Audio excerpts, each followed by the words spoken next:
Welcome to the You Need a Training podcast, hosted by Heart and Solutions, a strength-based counseling agency. We know that the life of a mental health professional can be busy, and finding time to complete those continuing education credit hours can be a challenge. With that in mind, this show is focused on helping mental health providers easily access continuing education credits on a variety of topics. The best part? These trainings, many of which will provide at least one credit hour, can be completed anywhere you listen to your podcasts. Traveling to and from work? Great. Taking a walk? Excellent. Enjoying a quiet moment on the couch? Perfect. No matter where you are, get ready for engaging, thought-provoking conversations that double as CE hours, because we all know you need a training. Hello, welcome to episode 4 of our You Need a Training podcast. For those that are just getting to know us, I am Dr. Colleen Grote, the Vice President of Therapy at Heart and Solutions. I have a PhD in counselor education and supervision. I am a licensed mental health counselor and a registered play therapy supervisor. Today, I'm incredibly excited to be joined by another member of our Heart and Solutions team, one of our therapy providers, Montana Meyer. Montana is a temporary licensed mental health counselor with a master's degree in clinical mental health counseling from Northwestern University. She focuses on a psychodynamic approach to therapy. She works with an eclectic style to suit the needs of the individual, including psychodynamic, person-centered, and CBT modalities. She has experience working with anxiety, depression, PTSD, personality disorders, suicidal ideation, and trauma with adolescents and adults. Montana believes every person has their own story that has shaped what they are currently experiencing and strives to create a safe space in her work for individuals to be able to share that story and work collaboratively to reach their goals. I am so excited for the topic that Montana is bringing to the podcast today. It's one that is near and dear to my heart. It's one that we get asked a lot about by clients and their caregivers. And today we get to spend some time talking with Montana about social media and mental health, which is such a broad topic, such an important topic, an emerging topic that's constantly changing. And Montana, for those that kind of hear that topic and go, that's a lot, right? What can you tell us just about kind of in general what we mean by that, right? The impact that social media may be having on mental health, or what that world looks like when those two categories combine. Yeah, thanks for that introduction, Colleen. Happy to be here today. And, talking about social media, it's everywhere. I think we're all online at this point. And the big thing about social media and mental health that I find is the effects when it comes to, all of the great things that are online, but also a lot of the stuff that's not so great online, and just kind of what we do with that information. And different people react to things very differently. And, I think social media plays a big part in how we see ourselves, how we see the world, which are very core to what we do in the therapy environment a lot of times. Absolutely, right. And I imagine, right, that so much of that social media presence, right, be it the things that we're putting out there or the things that we're consuming, are being brought into the therapy space as well. Have you had experiences with that? Yes, so many experiences with that. From adolescents to adults, we see things online. And I think a big piece of mental health is kind of the question of what's going on, or like what's a name for what I'm experiencing. And a lot of times when we, look online, you can read all about anxiety, depression, a lot of different stuff around mental health. And so, a lot of people bringing in like TikToks or things they saw on Facebook that they really relate to, which can open up that conversation a lot. And, here's something I'm experiencing. Is this a word for it? Does it fit? And exploring that deeper, on that individual basis. Absolutely. Right. I think what I hear there is that search for connection, right? Something happens in my life, or I start to feel a certain way, and I really want to not feel so alone, right? I want that connectivity, and for better or for worse, so many of us now have that right in our hands, right? And within seconds, we can be searching for someone else who maybe has a shared experience or has gone through something similar. And there's positives and negatives to that, I imagine. And feeling optimistic on this beautiful morning, what are some of the positives that you see about social media and its impact or influence on mental health? Yeah, you make such a great point. And I mean, humans are based off connection. It's a core piece of us. And social media, being online, definitely helps with that in seconds. You can reach out to anybody you want at the click of a button. And there's so many positives to that, especially when we look at like the adolescent population.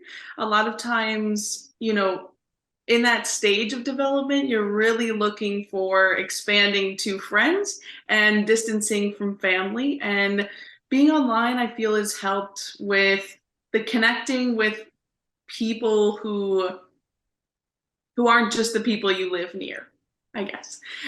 And kind of really expanding that circle of people you can get to know or connect with or have similarities with. Um, for example, like the LGBTQIA plus community, I feel very much benefits from this when you think about, more conservative towns might be isolating without that online connection. And I think that's such a positive of being able to find people who are like-minded when you might feel isolated with, your family, your community, the people that like surround you physically. Um, Other positive aspects I really think are just the knowledge that you get online. Like I mentioned before, just looking at mental health online, what's going on with me? Can I find some answers? I use it a lot for finding coping skills. I always encourage people to go online because there's a million and one resources, and I only have, my box full. Yeah, that access, right? Like you said, to people who maybe are geographically incredibly far away, but share those same values, those same morals, those same experiences, and almost instantaneously not feeling alone, right? I think for me, hearing clients who see like, okay, I was in this place, and then somebody said, yeah, I've been there too, and now I'm here, right? And being able to see those transformations or hear those stories of hope and optimism can be incredibly powerful, especially when we feel alone and maybe we're scared to reach out to a therapist or don't have access to a provider.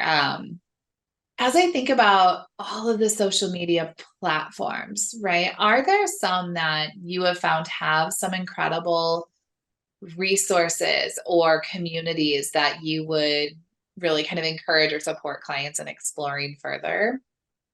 Yeah, I sometimes that's a tough question because I feel every platform has their pros and cons, so to say. Like I know ones that I've used before is like Instagram and Facebook specifically.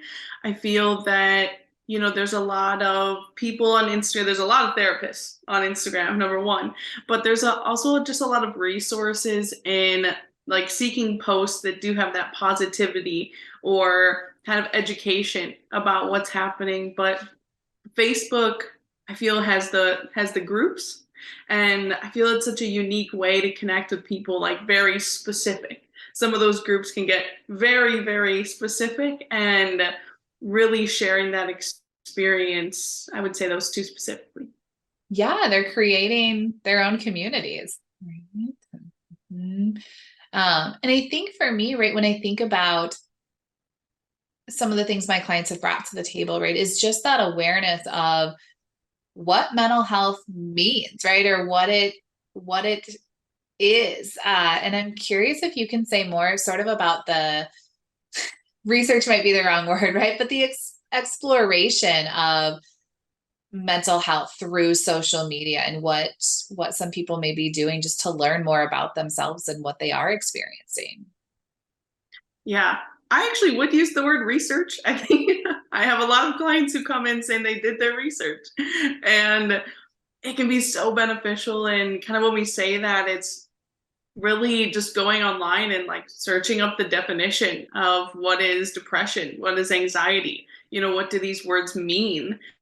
Because it's not like we're necessarily taught them the exact definitions and really just looking up like what does it mean to be depressed. I didn't know what all goes along with it. And I think without that information, you're left with kind of just that view off of whatever you see of it. I have a lot of people who like view depression as just I'm suicidal and I'm alone in my bed all day. But it looks vastly different than that for a lot of people. And I think that's what the internet can really provide. And like, here's another example of what this looks like. You don't have to look like this. And people really connect with that. And I didn't know that. Like, maybe this is something I'm experiencing, and having that word for it feels so powerful. And like, there's a word for this. I'm not going crazy. I'm not making this up.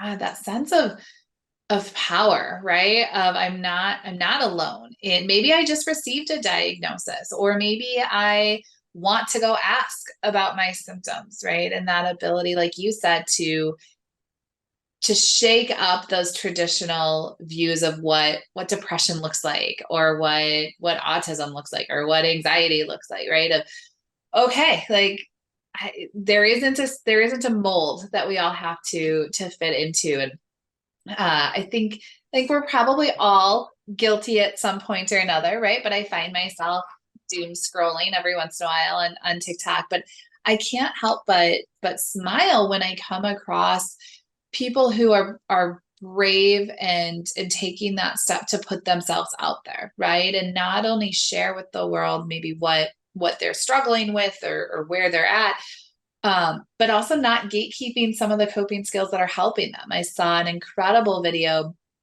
the other day, and someone, said a coping skill her provider had shared with her, and someone else stitched it on TikTok and said, well, yeah, that's great, but you're not always going to have access to that. Here's what I do when I'm out and about. And it was just like, okay, there, here are some positives.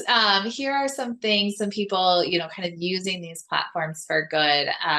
And, being able to help clients, like you said, find those connections, and maybe even feel that power, right? Of coming back to a session with you and going, Montana, guess what I learned, right? You told me this thing, but I learned I can do this thing. And that sense of accomplishment, right? And independence that it gives those clients when they can find those resources.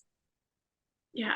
I mean, that's the whole goal of therapy, is to end it and not have a therapist the entire time. And what you said there is very important, that kind of autonomy or independence of searching for things or finding things on your own, because I don't always want to be in your life. I want to be here now to help through and progress, but I don't want to always be here, because really encouraging people to do that on their own is so like such a powerful change. And I can cope with my emotions when they're hard.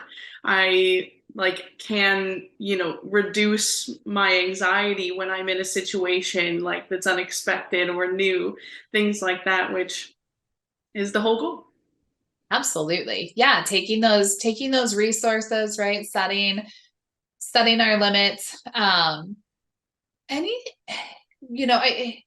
I think about working with children, right? And from a play-based perspective. And I know we're going to talk later about the inevitable negatives of social media, right? And those things that we really want to be mindful of and avoid if we can. But as you're talking with parents, caregivers, teachers, right? All of these grown-ups in the lives of children who are incredibly tech savvy these days, are there some things that are maybe reassuring to those adults of here are ways that these games or these apps or these things can be beneficial to kids as they go through therapy services, or just developmentally as they learn about their own emotions and feelings?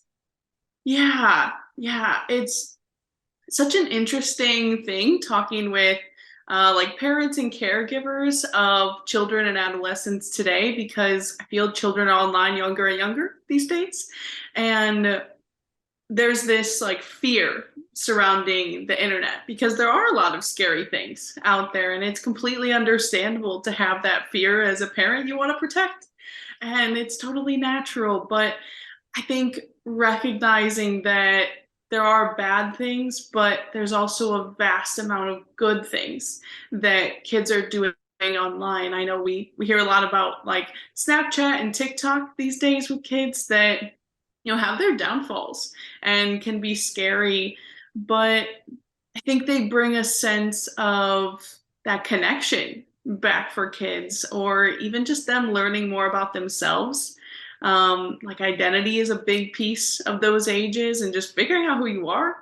And the internet can help a lot with that. I think there's a million and one like BuzzFeed quizzes on like which cake you are or which TV show character you are. And even something simple like that, or like cute animal videos to bring laughter and joy, like those simple things, as well as, there's like so many resources online, such as people to talk to if you're not in therapy. There's those helplines, or there's, Twitter, Instagram, Facebook that do have positive things for kids that feel a little less noticed at times. I feel a lot of times we focus on the bad or the misinformation or like cyberbullying and things like that that are very much a real fear, but sometimes the good things get overlooked. Absolutely. Yeah, I love that, right? Like, I think like everything else, we want to be safe and cautious, right? But I was gonna say we don't want to stop the exploration, but I might take it further. Like we can't stop the exploration, right? I'm thinking about the elementary schools, like kids are assigned tablets and laptops, in kindergarten now, and they're much smarter at using them than adults are. And so I think, being able to work with individual families and set their own limits and boundaries with what they're comfortable in, but recognizing it does open a world, like we talked about earlier, for what these words are and what these feelings are. And I can't help but think about, even some of the filters and things that are out there that allow us to try on something a little unlike ourselves, right? And allow us to make a silly face, or allow us to look a different way, or play around with something different, and just the power that can give to children and adults, right? Of let me just step out of myself for a minute.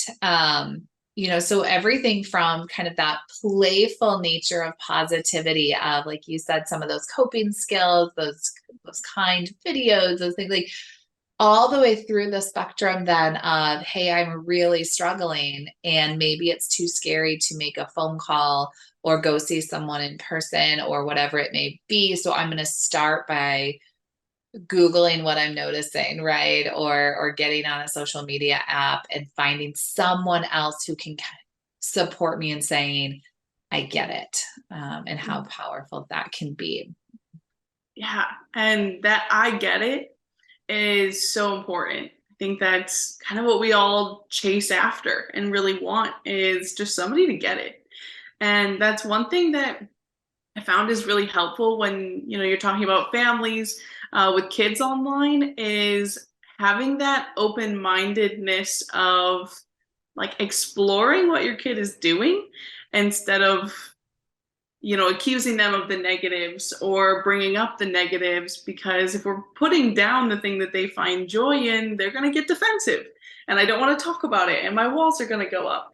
But coming at it from a place of, tell me about what you're doing. Like, what do you like about this? What are things you don't like about it? What do you do when you don't like something about it? Opens that door for them to talk about it, when that other kind of like, are you doing this online or are you doing this, puts that wall up, to really help, just like, I want to get it for you kind of feeling. I love that, right? I love that idea of help me understand, right? Teach me the game that you're playing. Show me the app that you're in. And yeah, if something I don't like comes up, right, we'll explore that. We'll have access to that.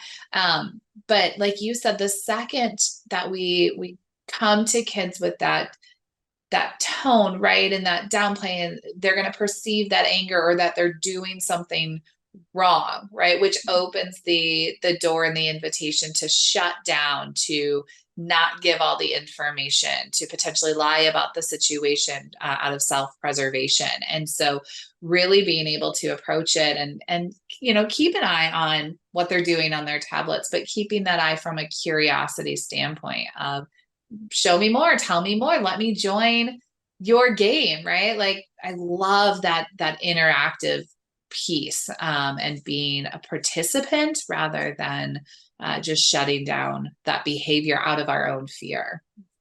Yeah. I think I've learned more about apps and new games and things from clients than I have doing it in my own life by opening that door. And, having that open door kind of allows that safer space to explore some of those negatives. And, the biggest one that I hear about a lot when it comes to mental health is comparison, comparing ourselves to other people's lives online, or, comparing our bodies to other people online. And it's a powerful conversation in the sense of, like, how do I get rid of that? Because I can't stop people from posting online. I can't stop from going online because it's kind of an integrated part of our life now. And so what do I do in those situations? And, it's one of the things that I'm very passionate about is that self-image, comparing to people, and that education about, like, not everything you see online is the reality. We post things because that's what we want people to see. I'm not going to post about things like my messy room at the moment that I don't want people to see about me. And, like, helping especially teens navigate that is very interesting because there's a lot of comparison at that age, just finding out who we are, where do I fit in here, like what's right to do is something I hear a lot. Yes, so important, right? There's all of these aspects of I'm here, right? And I'm doing this, but that comparison piece of, okay, well, this influencer says they struggle with depression, but look, they're doing all these things, or their house is so clean, right? And thinking, even as we sit here and talk to each other today, it's like, well, if I panned my camera one way, right, you'd see a whole different view of my life, right? And like you said, we've gotten so used to believing the screen, right? And thinking we should be that person, that really being able to have those conversations of it's not what it always looks like on screen or in the Instagram photos, right? And really kind of panning out beyond those photos and what does the bigger picture look like, can be such an important tool, especially like you said, for adolescents who are developing that worldview and that understanding. Absolutely. I think even as adults, we feel it. Like, for example, I compare my life a little bit to, my friends, people online, what are they doing, what I'm doing. I know other adults feel that as well because it's a natural piece of, I want to know I'm okay kind of feeling, but it's hard when, like, if we don't have that internal dialogue of you're doing things right, you're doing things for you. If we're missing that piece, like there's almost that attachment to, well, this is what's right, or like this is what everybody else is doing, so that's what I should be doing. For example, like, I don't know why, but when we're talking about this, what's coming to my head is like Kim Kardashian's pantry is like so perfectly organized and everything has a place. And my kitchen looks nothing like that. And because it's not realistic, I don't know if I could function in that environment because my functioning is also probably different than hers. I don't have a chef or people to help me. It's just me. And so recognizing that difference of, like, what works for you versus what works for somebody else is going to be different on so many things, whether that's lifestyle, whether that's coping skills, whether that's, how you talk positively to yourself. Like, those positive affirmations might not work for everybody in the same way. They might not need to be a little different. And I think that's a big piece about being online is connecting with who you are and showing yourself online, but also recognizing you don't have to be this other person whose life seems amazing. Absolutely. Right. Like, because maybe it is, and maybe that's one piece of their life, or maybe it isn't, right? And maybe that's their coping skill, is to show that piece. And I love that recognition, right? Of you have to find what works for you. All the aesthetics in the world, all of the positive affirmations in the world, if they'll, I think about conversations about coping skills, right? And the reason that there's lists that exist of 501 coping skills to try is because they're not all going to work for everyone. And I couldn't help but think, speaking of social media, right? I stumbled on a video the other day of this gentleman who was sharing his neutral affirmations. And I wish I could find him. If I do, I will link him in our show notes. I didn't save the video, but instead of doing positive affirmations, right, and kind of overreaching where he was at that day and pretending that everything was wonderful, he started a daily habit of neutral affirmations, right? So things like, today is a day, right? To my car is my car, like just things that weren't good or bad in his rating scale. And I loved that, right? And being able to find someone like that, who maybe that day somebody needed that connection, right? And needed that, and being able to use those positive pieces as we learn to sort through some of the stuff that gets in the way of that, right? And I think that as much as we would love to say positive, positive, positive, because there is so many good things, I think it's really important that we do our due diligence and we are aware of some of the things that our clients and others are noticing or seeing on the internet that can have some more negative impact. And I'm curious about some of the things that you've seen on those negative aspects of social media and mental health. Yeah, yeah. We hear a lot about like the algorithm these days and figuring that out. And I think that plays a big piece into what we're seeing or what we're exposed to online.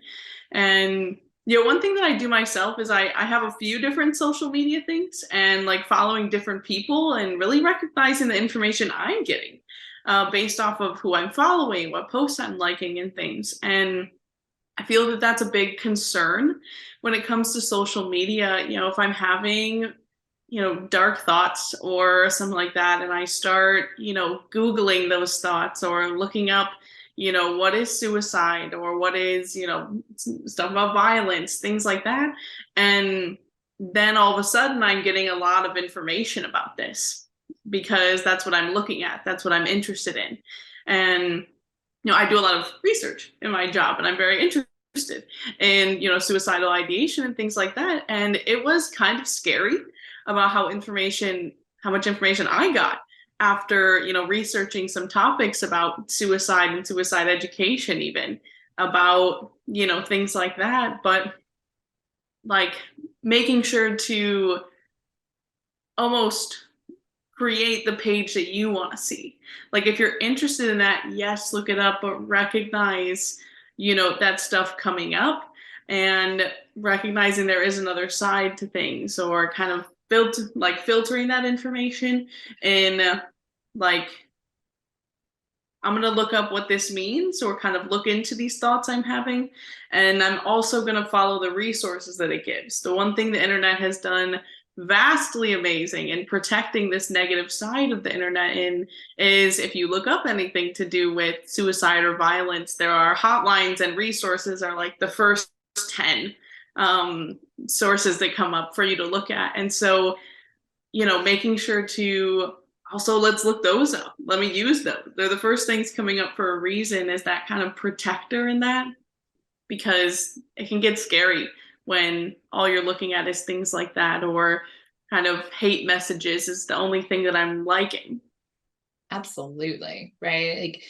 Like you said, we're creating our own experience, right? We can't control what shows up on our screen next, but the things that we're searching, the people we're searching it with, the people we're sharing it with, right, become incredibly important. And being aware of sort of how the social media platforms we're using operate, right? I was talking to someone the other day, and they were saying particularly on TikTok, if you follow creators that you like, you'll see less of their content, which seems counterproductive.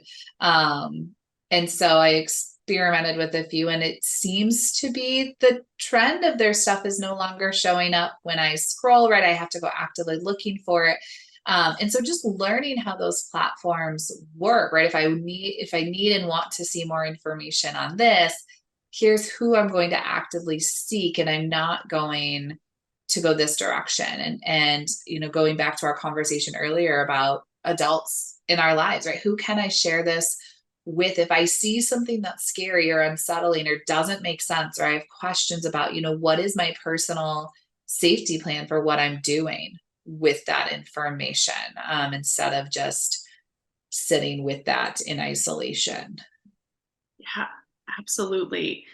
Where to find information is always a big one. I mean, we've talked, I think throughout my entire education, I kind of grew up in that first generation of like online at school and things. And so I think the biggest conversation was like, you can't trust Wikipedia, you can't trust this site, and you can't trust this one. And it is such a big question of what do I trust about what I see? If I see something about this, I'm gonna assume it's real if the page looks legit, but it might not be. And kind of finding that information through sources that are trustful, such as, if you're looking up information about coping skills and things, I'm not going to go to a page that is about other things that happens to have one post about coping skills, but I want to search out a page where this is their focus and they're going to have more resources for me, or, people who are educated in the topic, such as, therapy pages, or like emotion content, things like that, mental health content pages, resources like that is probably going to be a lot more helpful than a page that doesn't do that. Absolutely. We're consumers of that information, right? And if I'm going to buy a new car, right, I'm going to do my due diligence and I'm going to test drive that, and I'm going to go somewhere that I feel supported and safe, and that I'm getting what I'm asking for, right? But we are spending our entire day consuming information online without giving it a second thought, right? And especially, as we're younger and still learning what that process is, but even as adults, right, we're guilty of taking those things at face value, right? And this creator said this, and I like this creator. Yeah, that creator may have gotten paid to say that, right? Or to support this product, or to do this thing, or to develop this test for, what your diagnosis is, or whatever it may be. And so I think that's where it becomes really overwhelming and sometimes scary, to see what these clients are finding, even well-intentioned, right? And thinking this is what I want to be looking at. I'm trying to help myself or my friend or whatever, and can really quickly kind of get taken down that rabbit hole of not only misinformation, but potentially dangerous information, if we don't have those safeguards in place. Yeah, yeah. And I think the world, just as a bigger scope, is doing better about putting those safeguards in place because we just didn't know beforehand. And I think that encompasses everybody, whether it's younger generations, older generations. We're all still learning and adapting because it's ever changing technology. I mean, I hear about, new apps that people are using all the time. And I don't know anything about it. I don't know if it's safe. I don't know what kind of stuff goes on there. And kind of just educating yourself about what is all this stuff? How does it work? What do we do with it? And like what is safe to look at, or what is safe to believe, what's unsafe to believe. One thing that I think can be dangerous is I want to ask a question to people to find people who could give me advice. When you think about like Reddit, or even posting something on Facebook asking for advice, and the comments can be very hurtful I know there's so many things that are positive in there. You could look through anybody's posts and on pretty much any platform and find positive and negative comments. I think a lot of celebrities talk about it, but it's also in our, average days. Um, there is that kind of like that anonymous sense behind the internet that creates a buffer for people to say things that might be very hurtful. And so putting yourself out there is dangerous in itself. Of, hey, if I'm asking for advice about my relationship online and then I go through and read the comments that are hurtful towards me or tell me I should do this or that, they might not be in my best interest because they're strangers online who are behind a screen and don't really know me as much as I could write a 10-page essay on who I am. So Absolutely. yeah, being cautious or you know almost prepared for negative comments. What do I do if I get a negative comment? And kind of really like letting it go, which is a much easier said than done kind of topic.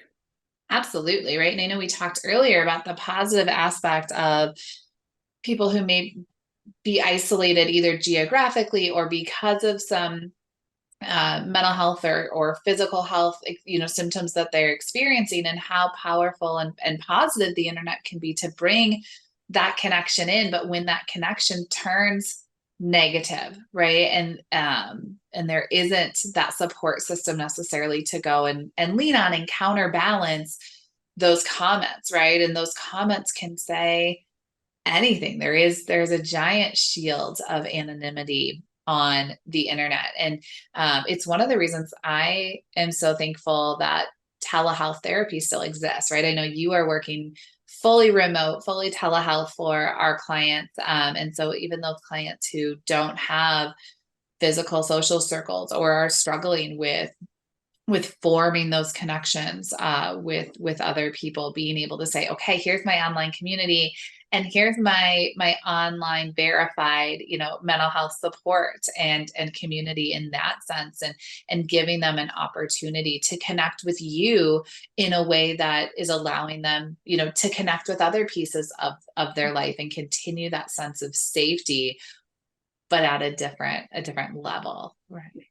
Of course, of course. And it's really a big reason why I'm passionate about doing telehealth and why I really sought this out, because I think there's so many benefits to it in just access. I grew up in a very small town where there was no therapist, and you had to go to the next city over for groceries or the doctor and that kind of, place. And so there wasn't a whole lot of resources there. And it really inspired me of, reaching those people that are isolated, don't have people like them because it's small, or even people in big cities who just haven't found that community maybe. And online I feel provides a safety in, like, I'm going to have a little distance to be able to talk about things. I get more access to things.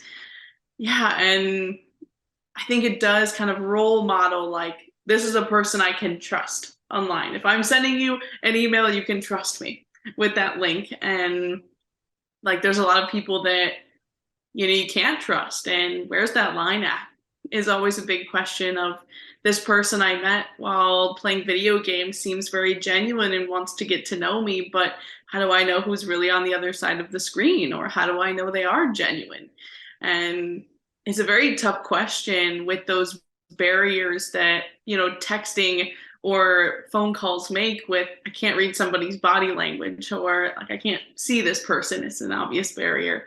Texting has so many different ways you could read things. I know I've been very guilty of reading a text message and freaking out because I thought they meant one thing, but in actuality, they didn't mean that at all. Yeah, it's a whole nother aspect of social skill development, right? Of how do we engage digitally with one another. And I think social media and different platforms, right, are helping us start to learn that, right? Again, by sharing experiences of, just like you said, right? Oh, I got this text message and it meant this, but what they really meant was this. And that, can give pause for someone else then to to ask a clarifying question next time they get a text message, right? Or sharing those experiences of, oh, somebody online said this, it's a scam, or it's this, or it's this, and it can help us be aware of things to look out for. I think as a whole, right, as a community, learning, okay, here are some pieces we can safely dabble into. Here are some places that we're going to be a little more cautious. And here's some things we've learned as we enter this digital world that are no's, right? And setting those boundaries. And it's a constant battle, I don't know if battle's the right word, right? But a constant learning curve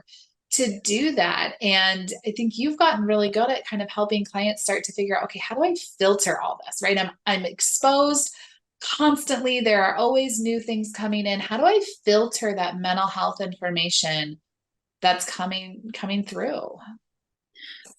Yeah, it's difficult because there is so much information, and I mean, we take in so much on just a daily basis. When I'm, on the internet, I'm watching YouTube videos. Well, now all of a sudden I'm 10 videos deep and I'm learning about something absolutely new. And taking in all this information can be overwhelming, and sometimes they can dispute each other. They can be saying very different things. And so which one do I believe? I really connect with this. Is this really what this means?